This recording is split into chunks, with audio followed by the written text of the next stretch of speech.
Okay, what we have here is my latest project. So I need a good blacksmith press or hammer. Can't afford one, so we made one. We got a super handy 14-ton log splitter made only to lay horizontal. We've got it standing vertical. Relocated the motor, rotated the hydraulic pump, added a massive piece of steel here, a little mounting frame, and a set of dies.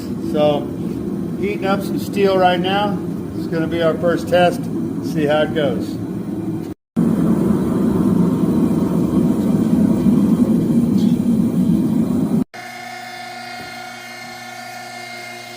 Here's we can move some steel.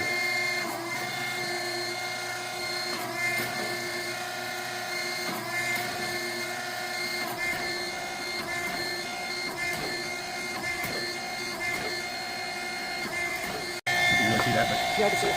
yeah. So now I gotta get through that. Since my cylinder is rotating, I'm gonna have to do something to stop that.